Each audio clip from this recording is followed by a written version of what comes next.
Thank you all so much for joining us. As we get started, we would really like to learn from you all as much as you would like to learn from us.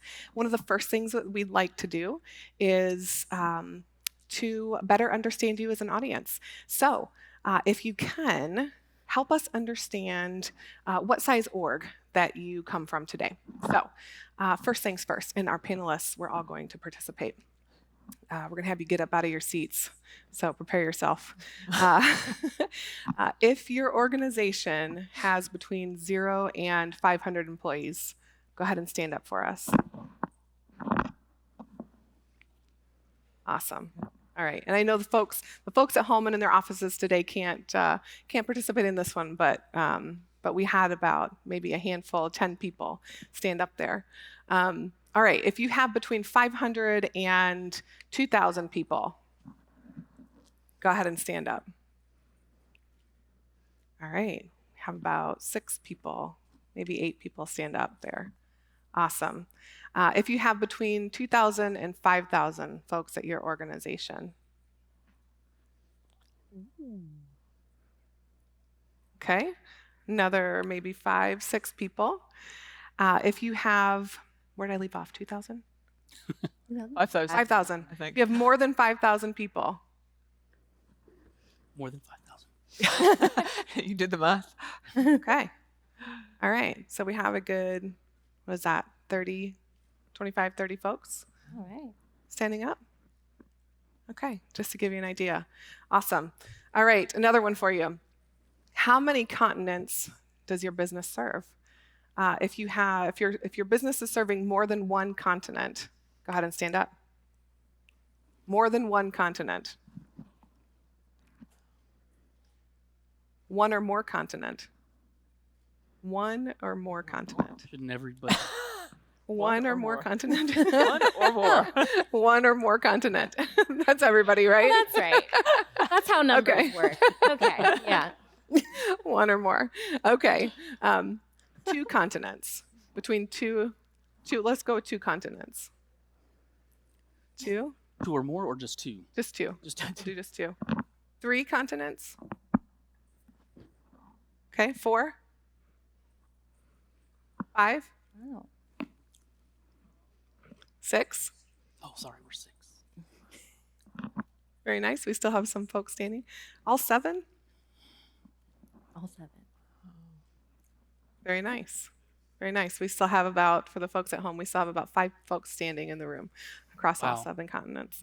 Mm-hmm. Very good. All right. One last session, or one last question for you all. How many of you have the learner at heart in everything that you do in your jobs? Mm-hmm. Very good. Most of you standing up, the learner at heart. And of course, all of our panelists. Awesome. All right, next we are going to learn more about our panelists here. Thank you so much for participating and letting us get to know you better. As I mentioned before, these are going to be some remarkable stories that we have here today, and we will have some time for questions. So as you hear these remarkable stories from these amazing folks, please take notes and feel free to ask later on. So get out your mobile devices if you have them tucked away. We are going to have you log into kahoot.it. So if you'd go ahead and go to kahoot.it, folks at home in the office joining us virtually, please play along. We do have prizes. Woo! We do have prizes. So you're going to get to learn all about our panelists and win prizes today. That's right. So kahoot.it, and if our folks can go ahead and hit play Kahoot, then you will see the URL. We can click the classic version here. Kahoot.it, and there will be a pin on the screen here shortly that you can enter. We'll give folks a moment to join in. While folks are joining in today, I would love to mention that the prizes that you're all competing for might keep your feet warm when the weather gets chilly. Mm, Anyone knows about the infamous degreed socks? love them. I want them all. I love mine too. I want them all. I Yeah. love mine. And for those of you joining us virtually, we will definitely send them your way if you happen to win the socks, of course. So we'll give you about 10 more seconds to join the Kahoot with the pin on the screen, and we'll go ahead and get started. Okay. Let's go ahead and click start, and we're going to learn more about Joanna, TJ, and Alexa. Here we go. You're going to have 1 minute to answer each question. This is riveting. 2 truths and 1 untruth about Alexa from Fifth Third Bank. What do you think is not true about Alexa? You have 1 minute. Adoption is a necessary effort for launch only. Implementation requires you to put on a change management hat, or you must be willing to have fun, which is not true. All right, we got 52 I'm dying answers. to know. Ooh, 53.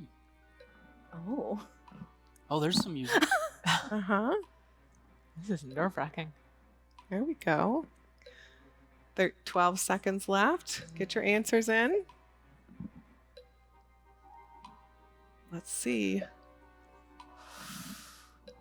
Still more coming in. 1 second. Ooh, sneaking in there. That's right. Adoption is necessary effort for launch only. Not true, right, Not. Alexa? Not true. We'll tell Right. you lots about that. Awesome. All right. We'll go to the next question. Looks like Lisa B. And Is Lisa Jim. B in the room? Looks like a tie. Ooh. Oh, Lisa B and Jim. Ooh. Lisa B or Jim F in the room? In first place? Yeah. All All right. right. Keep it up. All right. Gotta keep working for it. All right. Next question. Which is not true about TJ? Is TJ a descendant from a Japanese samurai clan? Mm. Has he traveled to all 7 continents and swam in all 5 oceans? Does TJ have daughters and alongside himself who are paid actors in a rock band together? Which is not true about TJ. While you're choosing your answer, please also know that you can learn more about our panelists in the bio section on the event webpage. You won't learn these kind of facts about them, No. but you can learn more about them professionally. 15 seconds to go. Lots more answers coming in. Nice. 5 seconds. Get those answers in. All right, let's see. What is not true? Okay. Well done. Yes. What's not true about this? So I've been to 6 of the continents and swam in 4 of the oceans. And it is on my bucket Only list to hit the 6. rest of them. So. Nice. All right, let's see. Next up. Who's in the lead? Ooh. Lisa B. Lisa B is still in the lead. Holding it down. Not too far behind her, though. Got some folks on your heels, Lisa. All right, which is not true about Joanna and Allegiance Bank. 96% of their employee base had logged into Degreed within the first 90 days past launch. Wow. The top search item was gardening within the first 90 days past launch. And nearly 12,000 items were completed within the first 90 days, which is not true. Yeah. Cute. This one's hard. It is a little bit challenging, isn't it? Yeah. That was your plan all along, wasn't it? This music is very good for that. See, I see what her the flaw in mine was that I used numbers on one of them. Yes. See, She has numbers on all of those. It's the trick. hard to tell. All right, 2 seconds. We'll see. Ooh. Gardening was not the top search term. Yeah. Yeah. Do tell, what was? Do you know? Do you remember? So the top search item within the first 90 days was actually a tie. So I think it was between a system that we were launching, which you're going to hear more about, active listening, and then I think growth mindset, if memory serves me correctly. Nice. All right, let's see. Who were our winners? Let's see our top 3. We need that drum. Matt, Matt from America. 3rd place. Ooh, Matt. well done. Keep track here. Alex in 2nd, if I'm pronouncing Lisa? your name correctly. Oh, AJ. AJ in 1st Nice. place. Wow. Very nice. Let's give him a round of applause. Got some 2 socks. runners up, Luke and Tay. Woohoo. All right. You all get some nice degreed socks. Love it. Congratulations. All right. Well, next up, we are going to hear more from our panelists. And first, we're going to hear from Joanna. Joanna, we actually would like to see your slide also. But we just heard about the incredible success that you had even in the first 90 days past launch, which is remarkable, truly. Tell us more about what happened at Allegiance Bank. Okay. So this is like the intro to Star Wars, where you get the crawler. Let's start in the past. I'm going to take you back to the past to start with. So where were we in 2019 at Allegiance Bank for learning and development? And there's 2 words: information overload. So we had multiple learning management systems. We had several content providers, some of which were owned or managed by learning and development, others which were not. So multiple systems, disparate resources, and our employees were overwhelmed and confused. So what that led to, when they wanted to conduct a search for learning, they went the old-fashioned route and they called us. So they phoned their friends to find out how to find learning. So in other words, we had lots of ducks. They weren't in a row, but they were all at least in the same pond. So how do we corral those ducks? If we could go to our next slide, please. There we go. So there's 3 key elements that I'd like to share with all of you before we talk about some of our work streams for launch and adoption. And the key elements that we focused on to start with were, first, being future focused. So imagine standing in the future and describing it as if you were already there. Just like Michael Phelps does when he visualizes the perfect race before he actually does it. When you're imagining that you're actually standing in the future and you're creating it, you're describing it, it's designing the future rather than simply imagining more of the current day. And at Allegiance Bank, we have a vision to grow. We're only 14 years old, but in those 14 years, we have grown every year, and we are still committed to being the #1 community bank in our region. So with that vision of growth, we're also committed to hiring and developing people.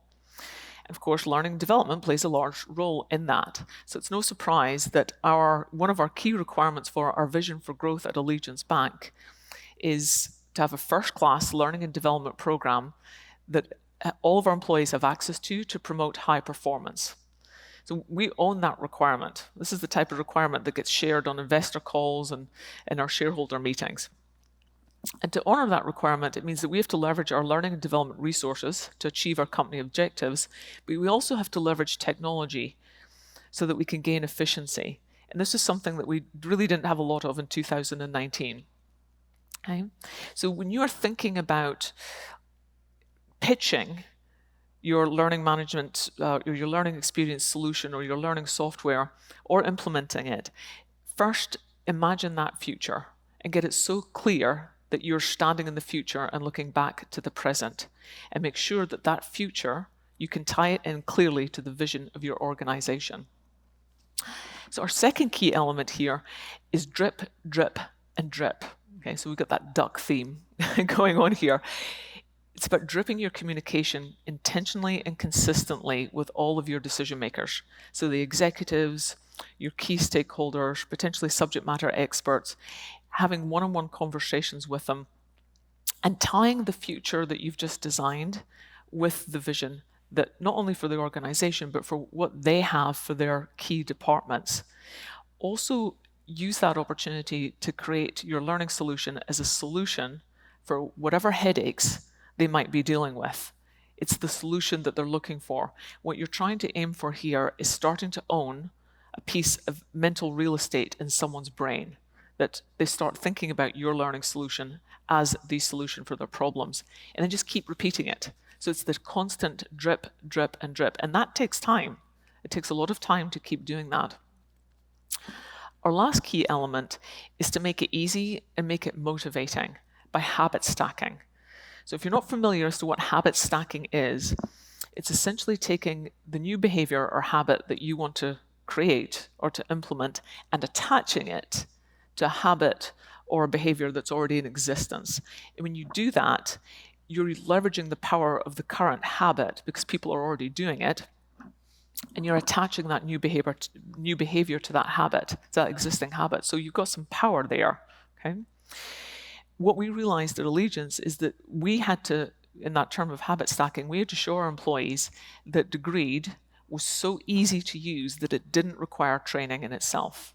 So in their mindset, this is not a big deal to start using this. This is not another system I have to learn. It's just a tool that I'm going to use that I'm already familiar with. So the second part of that is we had to connect that familiarity for them to show that they're already using, they already have habits, or they've got behaviors that are already using tools that are similar to Degree. And I think this is one of the benefits of launching technology in a COVID world, because people started to use technology to do the things they were already doing. So if we think about it, how many of us in 2020 or 2021, how many of you saw a doctor via an app or a website? Maybe you're still doing it, right? Because it can be more convenient to do that. And that's the same idea, right? It's habit stacking. So we'd found our hook for our employees. It was to connect it with what they were already doing, what was familiar to them, and to make it as easy as possible by building on that habit. Okay. From there, our last piece that I would like to talk about is the focuses, the work streams that we had for our adoption and also for our launch as well. So specifically for adoption, and if you've launched Degreed, you know that you're recommended to have an adoption work stream. We had 3 pieces really within that adoption work stream. And the first piece was informal communication. So we had to engage in informal communication, that drip, drip, and dripping, a lot of one-on-one conversations, even hallway moments where you get the opportunity to drip in about your learning solution. Again, you're occupying the space in someone else's brain that Degreed seems natural for them. So I would have these one-on-one conversations, and I would find a way to weave in, when I ask people about their challenges, or executives, or subject matter experts, or influencers, when I talk to them about their challenges, I would find a way to connect that to Degreed and what Degreed could do for them as well. So we had an informal communication part of that adoption workstream. We also had formal communication. So we created a branding for Allegiance and Degreed, and then we ran a campaign. So the branding work that was completed, it resulted in a brain graphic with sunglasses. Sometimes people love or hate the brain. I'm just going to tell you that, but they remember it. so we had the brain graphic, and we also had fun and safe language that accompanied that. And then the campaign that supported that, there were promotional videos featuring our executives. We did an email teaser series. We did giveaways. So we actually had posters and squishy brains. I do actually have squishy brains. I did not bring them with me today. So we had squishy brains, which really grosses out some people. So we had these type of materials that we gave to people. And the other piece we did, which fits into that habit stacking or making things easy, for Google Chrome, we added our landing page for Degreed as the homepage for Google Chrome. So every time one of our employees opens Google Chrome, it defaults to the landing page for Degreed. So they have no choice but to look at our landing page for Degreed every time they go into Google Chrome. And they can log in using their network ID and password. So it just makes it easy for them to do that. And the last piece of the adoption work stream was partnership on an organization-wide systems launch. So this is outside of Degreed. And this year in 2021, we launched a system that would affect about a third or a half of our employee base. And we lobbied for Degreed to be the platform that would house all of the training for this particular system. Now, the project team were actually on the fence about it. They weren't sure quite what to do. And it was our CIO, who was the deciding vote, who actually said to the project team, why wouldn't we use Degreed? And it was one of those moments where my team and I, we went, yes. Right? the dripping paid off in that regard. So these are all some of the things we did for our adoption. Currently, though, you have to run at least your administration, your tech work stream, as well as your content creation. And the content creation work stream was something we realized that will sustain us past launch. And we knew to have that imperative for people to come back and keep using Degreed was that they needed to have content that was produced by Allegiance Bank. Now, we have a lot of subject matter experts. I know there are quite a few banks here today, or financial institutions. There's a lot of content that's produced, and we wanted to have our employees to have access to it. And we knew that would encourage them to keep coming back. And at one point, our CEO said to me, pretty bluntly, you know, if you don't have Allegiance Bank content in this that's easy to search and find, people aren't going to use it. Well, I am glad to say, of course, now that we have 98% of our employees have activated their accounts in Degreed. And as of the past 30 days, 74% are active users. Wow. So they are using it. We still have our ducks in a pond, but now they're all lined up into different lines. We're still adding more lines, and we'll continue to do so as well. So Sarah, I'll hand it back over to you. Awesome. Awesome. Thanks, Joanna. What an incredible success story. Thanks so much for sharing. On the heels of that success, and we know that this is a challenge, and you've almost made it sound easy because you speak so eloquently about it, but we do know that this is a challenge, and that's why we've brought this session together today with you all. We heard a lot about the travel, right, from TJ. I have to imagine, TJ, that working for the airline has a lot to do with that, a lot to do with those experiences. So tell us more about how Degreed was launched at American. Sure. Thanks for making me go after Joanna. I'm not sure how I'm going to follow that up. But so the first thing I'm going to say is that I used to be, currently what I do is I manage the program Degreed at American Airlines, among many other things, but that's a big primary. But before that, I was a SharePoint administrator. What does that have to do with anything? What does that have to do with learning? I had no idea how to do anything with SharePoint. And I just went to Google. I talked to my boss and said, I need to fix this thing. SharePoint's going to do it. I went to Google, learned how to use SharePoint. And over time, I became an expert, and that became my primary job. But no one at American Airlines knew that I knew how to do SharePoint because I just went to Google, or I just went to lynda.com, or I just went to all of these different places. So rewind a little bit. How many of you guys, I want to see a show of hands, have had your executive leadership poll you in a survey to find out how you feel about your job, how you feel about your company? Is your manager really cool? Okay. Mm-hmm. Now, keep your hands up if you have 100,000 employees or more and you've been surveyed. Okay. So I started with American Airlines 27 years ago in January. And in all of that time, our executive leadership has never asked the frontline employees or any of the employees their opinion. We've never been surveyed. Then in 2016, we had kind of a changeover. You may have heard about the merging of US Airways and American Airlines. the old American Airlines had a very business-like structure. It was an I say, you do type of environment. And almost overnight, they're trying to change the culture of American Airlines. And it is fantastic. I really love it. But part of that was they wanted to find out what their employees thought. So they sent out this survey.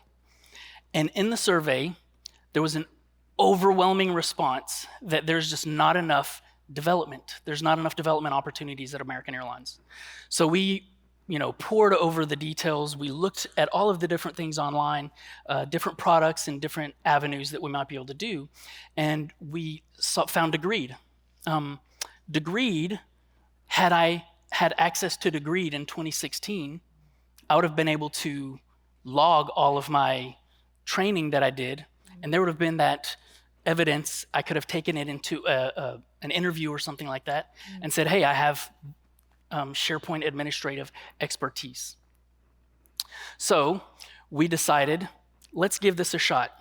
We're going to do a very small, I guess like a small beta, and we tapped on one of our business units that we knew was very active in learning, and we had that evidence from the LMS numbers.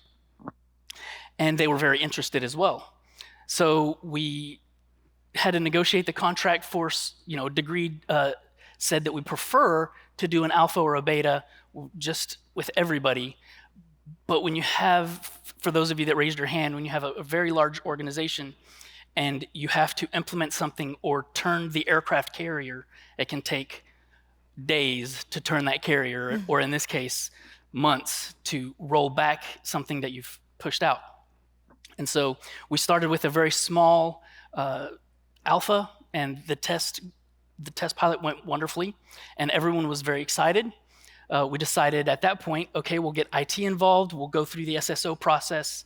That was, I'm not gonna go into too much of what that was, but you could see by the dates that it took a very long time to move from the IT process into the next pilot. And we had to consider so many things. Because we're a global organization, we had to think about international laws. So some of the learning, and we're also 93% organized. So we have 93% unionized employees. And that makes it a huge challenge to try and get people to get on board with the Degreed process. So when we did do the initial pilot, you could see there in March 2019, we opened it up to IT. We thought that IT would be a really good opportunity to get some feedback on it as well from more of an IT standpoint. And then after that, we moved straight into the launch in 2020 of May. In preparation for that, some of the things that we did, we picked about 100 employees. I mean, if you think about it, that's a minuscule number when you're talking about 100,000 total employees. Well, we picked about 100 employees that we called our learning influencers. And our learning influencers are going to influence others to use Degreed, but also they're going to be experts on Degreed. So if they have questions about Degreed, if anyone out in the field has questions about Degreed, they can contact these about 100 people at the time. And then we launched to everyone. The numbers spiked. We were ecstatic about the adoption rate, especially considering, like I said, a 93% unionized workforce. And then we started identifying even more people that we could use as learning influencers, and we brought those people on. I have a monthly newsletter for the learning influencers and a quarterly meeting. It's all virtual because they're all over the country, all over the world. And that has really helped us to implement, get those adoption numbers, and share Degreed with everybody. And hopefully, my story where I wasn't able to show that I am a SharePoint expert, that won't happen in the future because we have Degreed. Awesome. So powerful, especially leveraging the power of and influence of influencers, right? Very cool. Thanks so much for sharing, TJ. Alexa, I would love to hear more about, I think we all would, not just me. I'm I hope so. selfishly loving to hear more, but I think everybody would love to hear more about how much fun you had. We heard yeah. earlier about how much fun you all had at Fifth Third launching Degreed. So Awesome. can you tell us more? Yeah. So, hey, good afternoon or good morning. I don't even know what time it is because we're from the East Coast or Midwest, I guess. But anyways, so Fifth Third Bank, what I think is helpful is to understand a little bit about our organization and what our goals were and what our lessons learned were before we talk about our implementation strategy. So at the highest level, it's everything you see on the slide. You're also going to see a lot of numbers because we're a bank and we like numbers and we love all of the data that we get with Degreed. So all that being said, we've got about 20,000 employees. We're in the financial industry and we launched Degreed in October 2020 and we just celebrated our 1-year anniversary this year. Woo woo! And we had 67% activation. And I will tell you that that is non-required learning to earn that 67%. So a big call out here is that what happened is just it organically happened. And if with the goals that we have here, those populations, including IT and some of our larger divisions, they got in it fast. And so they had onboarding and they also did have some upskilling, including Lean Six Sigma. That was their skill that they focused on. So they went running with it. So that's how we got to 67% before requiring anything across the bank.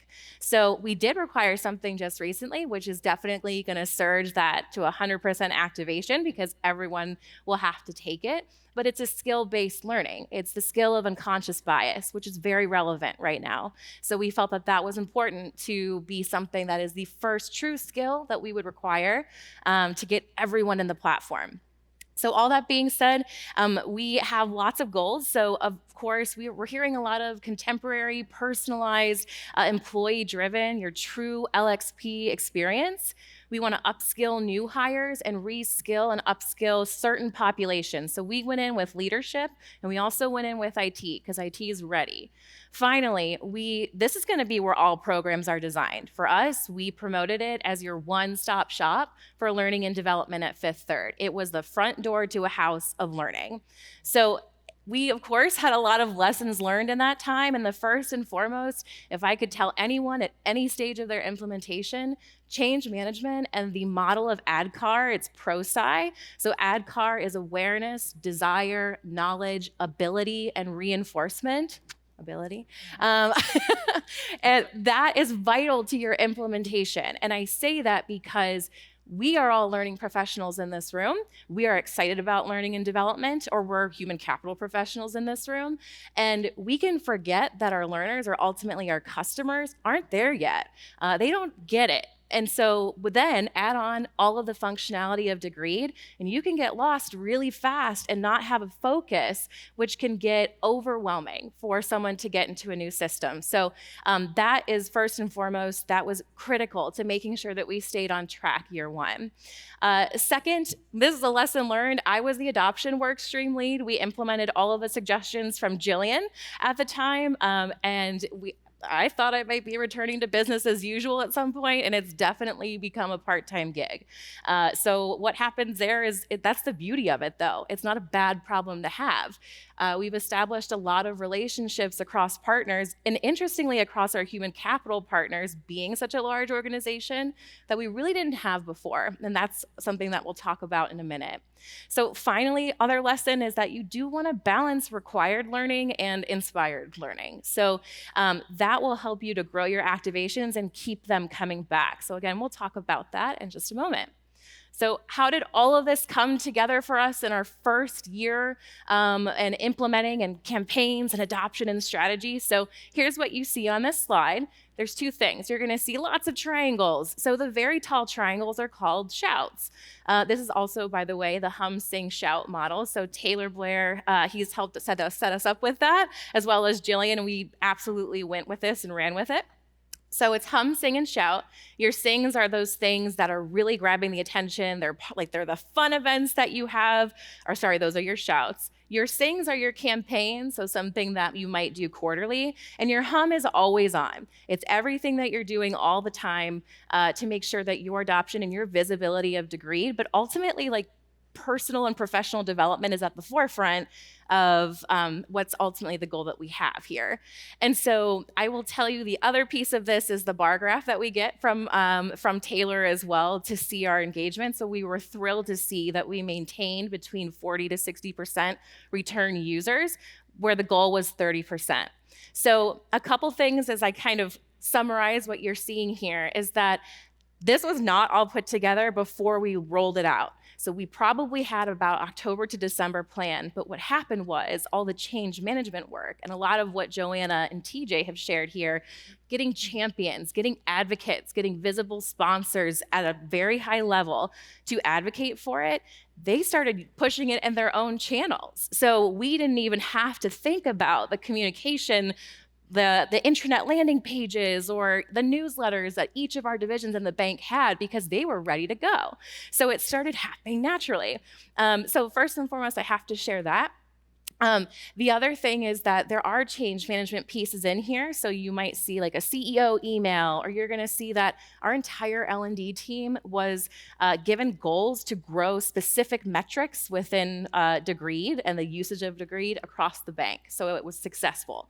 So you had people who were being measured on their performance of that. And so I say all of this to say that this strategy is definitely a fun way to think about it. And you also need it to kind of map out like what worked and what didn't. So finally, we know and we can see here that our shouts really pulled us out of our lulls. And so for us, we've got to study a good feeling on our hums and sings. And we know now, strategy looking forward for the next year, we need to think about what are those shouts going to be. So it's really helping our team work efficiently on where we're going to put our attention moving forward. So how did it all come together in our final campaign? So what we have at Fifth Third Bank, and this is kind of like what Joanna did, this is a little bit of habit stacking, is our employees are rewarded for their physical and financial wellness behaviors. And so we were like, well, let's just piggyback on that. Like how can we make that happen? And so what happened is they were already doing these things, and we wanted them to kind of get familiar, get degreed into something that they're already familiar with, and they're being rewarded with it. So like bonus points for that. And so this initiated a relationship with our benefits department, which we didn't really have that between L&D and benefits. And what was created was ultimately a product that drove all of our learners to an online learning experience that they've had before. It was just a different experience. Plus, they're getting their rewards through it now. So that's also going to drive up our engagement by the end of the year as well. That being said, to do this, we had to have lots of communication streams and channels leveraged. So our favorite little tip that we love are those trackable links that you can use on pathways and plans. We do them for just about everything. And I will tell you that we look at those metrics regularly to see where we are most effective and where we're not. I will tell you also that we're most effective in anything that involves a dollar sign. So when we put it on the Degreed banner, we said earn $400 or whatever if you complete these plans as a part of your financial wellness rewards at Fifth Third. Well, you can imagine the engagement with that was great. And so it was really neat to see that too. And so that being said, incentives and rewards are really good for driving adoption, but think about what it is that already exists that you can just stack onto. And so the results are that we saw an increase in all of these things. So what we did is we looked at the 6 weeks prior to the launch of this campaign and the 6 weeks after it. And so we saw an increase in activations, in logins, and in returning users. And so I will tell you that the one tip also, I keep plugging tips because that's what we're here for, right? Is that we brought everyone back into Degreed twice during this campaign. So it was not, I go in, I complete one thing and I'm done. I go in, I complete one thing in 1 month. 2 months later, I have to go back to complete the full thing. So I'm not limiting their exposure to Degreed to just one campaign to one time. So it really helps you, it's like that drip. You're just continuously getting in front of them. And so all of this to say, I want to emphasize that even this, while this is an incentivized campaign, that there should be a balance in what is required and what is rewarded. So this way, campaigns that you run will generate excitement, and the requirements that you roll out will bring in that engagement so that your customers, your learners, are ultimately continuously exposed to Degreed in a way in that if we go back to that change management model in ADKAR, they've built their knowledge, they've built their ability, and you get to work in strategy and reinforcement. So thank you. That's a lot about what we did. Awesome. Awesome. Let's give our panelists a round of applause.